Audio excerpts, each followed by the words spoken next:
Hi friends, ಎಲ್ಲರಿಗೂ ನಮಸ್ಕಾರ. Welcome back to my YouTube channel. ಬೆಳಗಿನ ತಿಂಡಿಗಾಗಲಿ, ಮಧ್ಯಾಹ್ನದ ಊಟಕ್ಕಾಗಲಿ ಅಥವಾ ರಾತ್ರಿ ಊಟಕ್ಕಾಗಲಿ ಈ ರೆಸಿಪಿಯನ್ನು ಮಾಡ್ಕೊಳ್ಬೋದು. ನಾನಿಲ್ಲಿ 1 ಕಪ್ ಆಗುವಷ್ಟು ಗೋಧಿ ಹಿಟ್ಟು ಹಾಕ್ಕೊಂಡಿದ್ದೀನಿ. ಹಾಗೆ ರುಚಿಗೆ ತಕ್ಕಷ್ಟು ಉಪ್ಪು, 1 ಟೇಬಲ್ ಸ್ಪೂನಷ್ಟು ಜೀರಿಗೆ, ಹಾಗೆ 1 ಟೇಬಲ್ ಸ್ಪೂನಷ್ಟು ಎಣ್ಣೆನ ಹಾಕ್ಕೊಳ್ತಾ ಇದ್ದೀನಿ. ಸೊ ಇಷ್ಟೆಲ್ಲ ಐಟಮ್ಸ್ ಹಾಕಿದ ಮೇಲೆ ಎಲ್ಲ ಚೆನ್ನಾಗಿ ಮಿಕ್ಸ್ ಮಾಡ್ಕೊಂಡ್ಬಿಟ್ಟು ಸ್ವಲ್ಪನೇ ನೀರು ಹಾಕ್ಕೊಂಡು ಕಲಿಸ್ಕೊಳ್ಬೇಕು. ಯಾವ ಥರ ಅಂತಂದರೆ ನಾವು ಚಪಾತಿ ಹಿಟ್ಟನ್ನು ಕಲಿಸ್ತೀವಿ ಅಲ್ವಾ, ಅದೇ ರೀತಿ ಕಲಿಸ್ಕೊಳ್ಬೇಕು. ತೀರಾ ಗಟ್ಟಿಗೂ ಕಲಿಸ್ಕೊಳ್ಬಾರ್ದು, ತೆಳುವಾಗಿನೂ ಕಲಿಸ್ಕೊಳ್ಬಾರ್ದು. ಚಪಾತಿ ಹಿಟ್ಟನ್ನು ಕಲಿಸ್ಕೊಳ್ತೀವಿ ಅಲ್ವಾ, ಅದುವಾಗಿ ಆ ರೀತಿ ಮೆತ್ತಗೆ ಕಲಿಸ್ಕೊಂಡ್ರೆ ಸಾಕು.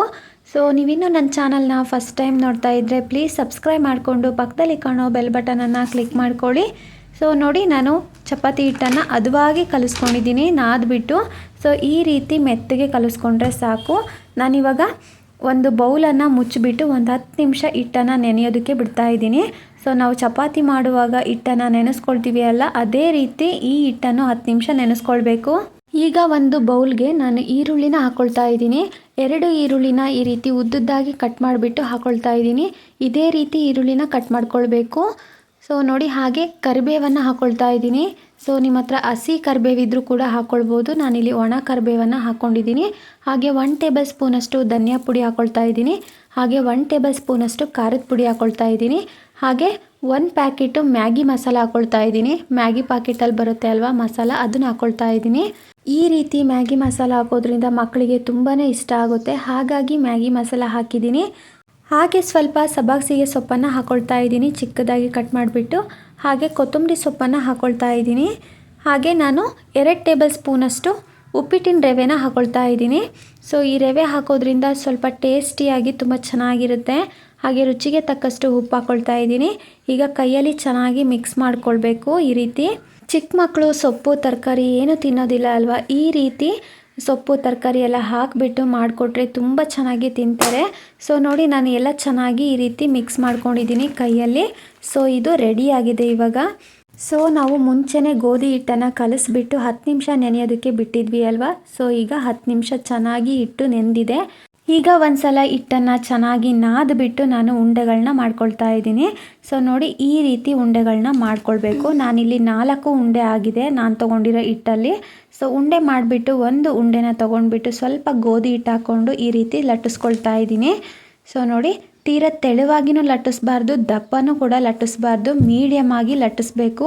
ಸೊ ನೋಡಿ, ನಾನು ಈ ರೀತಿ ಮೀಡಿಯಮ್ ಆಗಿ ಲಟ್ಟಿಸ್ಕೊಂಡಿದ್ದೀನಿ. ಈಗ ಈರುಳ್ಳಿ ಮಸಾಲೆಯನ್ನು ರೆಡಿ ಮಾಡ್ಕೊಂಡಿದ್ವಿ ಅಲ್ವಾ, ಆ ಈರುಳ್ಳಿ ಮಸಾಲೆಯನ್ನು ಲಟ್ಟಿಸ್ಕೊಂಡಿರೋ ಚಪಾತಿ ಮೇಲೆ ಹಾಕ್ಕೊಳ್ತಾ ಇದ್ದೀನಿ. ಸೊ ಈ ರೀತಿ ಹಾಕ್ಕೊಂಡ್ಬಿಟ್ಟು ಸ್ಪ್ರೆಡ್ ಮಾಡ್ಕೊಳ್ಬೇಕು. ಸ್ಪ್ರೆಡ್ ಮಾಡ್ಕೊಂಡ್ಬಿಟ್ಟು ಈ ಥರ ಸುತ್ಕೊಂಡು ಬರಬೇಕು ನೋಡಿ. ಸೊ ಈ ರೀತಿ ನೀಟಾಗಿ ಸುತ್ಕೊಂಡು ಬರಬೇಕು. ಸೊ ಸುತ್ತಬಿಟ್ಟು ನಾನು ಕಟ್ ಮಾಡ್ಕೊಳ್ತಾ ಇದ್ದೀನಿ. ಸೊ ನೋಡಿ, ಈಗ ಕಟ್ ಮಾಡ್ಕೊಳ್ಳೋಣ. ಒಂದು ಚಾಕು ಇರುತ್ತೆ ಅಲ್ವಾ, ಸೊ ಚಾಕುಯಿಂದ ಈ ರೀತಿ ಕಟ್ ಮಾಡ್ಕೊಂಡು ಬರಬೇಕು. ಸೊ ಈ ಥರ ಕಟ್ ಮಾಡಿಬಿಟ್ಟು, ಸೊ ನೋಡಿ ನಾನು ತೋರಿಸ್ತೀನಿ ಅಲ್ವಾ, ಇದೇ ರೀತಿ ಸ್ಟ್ರೈಟಾಗಿ ಇಟ್ಕೊಂಡ್ಬಿಟ್ಟು ಈ ಥರ ಸುತ್ತಬೇಕು. ನೋಡಿ, ಈರುಳ್ಳಿ ಎಲ್ಲ ಮೇಲ್ಗಡೆನೇ ಇರಬೇಕು. ಸೊ ಈ ರೀತಿ ಸುತ್ತಬಿಟ್ಟು ಸ್ವಲ್ಪ ಗೋಧಿ ಹಿಟ್ಟು ಹಾಕ್ಕೊಂಡ್ಬಿಟ್ಟು ಹೌದೋ ಇಲ್ವೋ ಅನ್ನೋ ಥರ ಲಟ್ಟಿಸ್ಕೊಳ್ಬೇಕು. ಜಾಸ್ತಿ ಲಟ್ಸೋದಕ್ಕೆ ಹೋಗಬಾರ್ದು, ಕಿತ್ಕೊಂಡು ಹೋಗ್ಬಿಡುತ್ತೆ. ಈ ರೀತಿ ಸ್ವಲ್ಪ ಪ್ರೆಸ್ ಮಾಡಿಬಿಟ್ಟು ಲಟ್ಟಿಸ್ಕೊಂಡ್ರೆ ಸಾಕು. ನೋಡಿ ಎಷ್ಟು ಚೆನ್ನಾಗಿ ಆನಿಯನ್ ಪರೋಟ ರೆಡಿಯಾಗಿದೆ. ಸೊ ಇನ್ನೊಂದು ಕೂಡ ಅದೇ ರೀತಿ ನಾನು ಸುತ್ತಬಿಟ್ಟು ಸ್ವಲ್ಪ ಗೋಧಿ ಹಿಟ್ಟು ಹಾಕ್ಬಿಟ್ಟು ಲಟ್ಟಿಸ್ಕೊಳ್ತಾ ಇದ್ದೀನಿ. ಸೊ ಈ ರೀತಿ ಮಾಡಿಕೊಟ್ರೆ ತುಂಬ ಚೆನ್ನಾಗಿ ತಿಂತಾರೆ. ಚಿಕ್ಕ ಮಕ್ಕಳು ಆಗಲಿ ದೊಡ್ಡವರಾಗಲಿ ತುಂಬ ಚೆನ್ನಾಗಿ ತಿಂತಾರೆ. ಸೊ ನೋಡಿ ಎಷ್ಟು ಚೆನ್ನಾಗಿ ಆನಿಯನ್ ಪರೋಟ ರೆಡಿಯಾಗಿದೆ ಅಂತ, ತುಂಬ ಟೇಸ್ಟಿಯಾಗಿರುತ್ತೆ. ಸೊ ಈಗ ಪರೋಟನ ಬೇಯಿಸ್ಬಿಟ್ಟು ತೋರಿಸ್ತೀನಿ ನೋಡಿ. ಅಂಚು ಮೇಲೆ ಆನಿಯನ್ ಪರೋಟನ ಹಾಕಿಬಿಟ್ಟು ನಾನು ಸ್ವಲ್ಪ ಎಣ್ಣೆನ ಸ್ಪ್ರೆಡ್ ಮಾಡ್ಕೊಳ್ತಾ ಇದ್ದೀನಿ. ಹಾಗೆ ಇನ್ನೊಂದು ಸೈಡು ಕೂಡ ಉಲ್ಟಾ ಹಾಕಿಬಿಟ್ಟು ಎಣ್ಣೆನ ಸ್ಪ್ರೆಡ್ ಮಾಡ್ಕೊಳ್ತಾ ಇದ್ದೀನಿ. ಈ ರೀತಿ ಮಾಡ್ಕೊಳ್ಳೋದ್ರಿಂದ ತುಂಬ ಚೆನ್ನಾಗಿ ಬೇಯುತ್ತೆ ಪರೋಟ. ಸೊ ತುಂಬಾ ಟೇಸ್ಟಿಯಾಗಿರುತ್ತೆ. ಸೊ ಈ ರೀತಿ ಮಾಡಿಕೊಟ್ರೆ ಚಿಕ್ಕ ಮಕ್ಕಳಿಂದ ಹಿಡಿದು ದೊಡ್ಡೋರವರೆಗೂ ತುಂಬ ಚೆನ್ನಾಗಿ ತಿಂತಾರೆ, ಅಷ್ಟು ರುಚಿಯಾಗಿರುತ್ತೆ. ಸೊ ಡಿಫ್ರೆಂಟ್ ಟೇಸ್ಟಲ್ಲಿ ತುಂಬಾ ಟೇಸ್ಟಿಯಾಗಿರುತ್ತೆ. ನೀವು ಕೂಡ ಒಂದ್ಸಲ ಮಾಡ್ಕೊಳ್ಳಿ. ಸೊ ನೋಡಿ, 2 ಸೈಡನ್ನು ಬೇಯಿಸ್ಬಿಟ್ಟು ತೆಗ್ದಿದ್ದೀನಿ. ಸೊ ಇನ್ನೊಂದು ಪರೋಟ ಕೂಡ ಬೇಯಿಸ್ಬಿಟ್ಟು ತೋರಿಸ್ತೀನಿ. ಸೊ ನೀವು ಕೂಡ ಈ ವಿಧಾನದಲ್ಲಿ ಒಂದ್ಸಲ ಆನಿಯನ್ ಪರೋಟನ ಮಾಡಿ ನೋಡಿ. ಆಲೂ ಪರೋಟಕ್ಕಿಂತ ತುಂಬಾ ಟೇಸ್ಟಿಯಾಗಿರುತ್ತೆ. ಸೊ ಮಕ್ಕಳಿಗಂತೂ ಡಿಫ್ರೆಂಟ್ ಟೇಸ್ಟಾಗಿ ತುಂಬಾ ಚೆನ್ನಾಗಿರುತ್ತೆ. ಸೊ ಸಂಜೆ ಟೈಮ್ ಸ್ಕೂಲಿಂದ ಬಂದಾಗೂ ಕೂಡ ಈ ರೀತಿ ಮಾಡಿಕೊಡ್ಬೋದು, ತುಂಬ ಇಷ್ಟಪಟ್ಟು ತಿಂತಾರೆ. ಸೊ ಇನ್ನೂ ಬೇಕು ಅಂತಿರ್ತಾರೆ, ಅಷ್ಟು ಟೇಸ್ಟಿಯಾಗಿರುತ್ತೆ.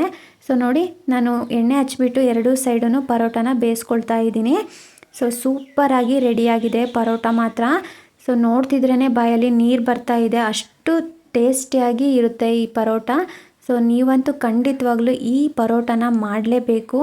ಸೊ ಒಂದು ಸಲ ಟ್ರೈ ಮಾಡಿ. ಸೊ ನಾನೆಲ್ಲ ಪರೋಟನೂ ಇದೇ ರೀತಿ ಬೇಯಿಸ್ಕೊಂಡಿದ್ದೀನಿ ನೋಡಿ. ಎಷ್ಟು ಚೆನ್ನಾಗಿ ಕಲರ್ಫುಲ್ಲಾಗಿ ಕಾಣಿಸ್ತಾ ಇದೆ ಅಲ್ವಾ ಪರೋಟ. ಹಾಗೆ ತುಂಬಾ ಟೇಸ್ಟಿಯಾಗಿದೆ ಈ ಪರೋಟ. ಸೊ ನೋಡಿ ಓಪನ್ ಮಾಡಿಬಿಟ್ಟು ತೋರಿಸ್ತೀನಿ ಎಷ್ಟು ಚೆನ್ನಾಗಿದೆ ಪರೋಟ ಅಂತ. ಸೊ ನೀವಂತೂ ಈ ರೆಸಿಪಿನ ಟ್ರೈ ಮಾಡಲೇಬೇಕು. ಸೊ ಟ್ರೈ ಮಾಡಿಬಿಟ್ಟು ಹೇಗೆ ಬಂತು ಅಂತ ಕಮೆಂಟ್ ಮಾಡಿ ತಿಳಿಸಿ. ಹಾಗೆ ಇನ್ನೂ ನನ್ನ ಚಾನಲ್ನ ಸಬ್ಸ್ಕ್ರೈಬ್ ಮಾಡಿಲ್ಲ ಅಂತಂದರೆ ದಯವಿಟ್ಟು ಸಬ್ಸ್ಕ್ರೈಬ್ ಮಾಡಿಕೊಂಡು ಈ ವಿಡಿಯೋ ಇಷ್ಟ ಆದರೆ ಲೈಕ್ ಮಾಡಿ. ನಿಮ್ಮ ಫ್ರೆಂಡ್ಸ್ಗೆ ಫ್ಯಾಮಿಲೀಸ್ಗೆಲ್ಲ ಈ ವಿಡಿಯೋನ ಶೇರ್ ಮಾಡಿ. Thank you for watching.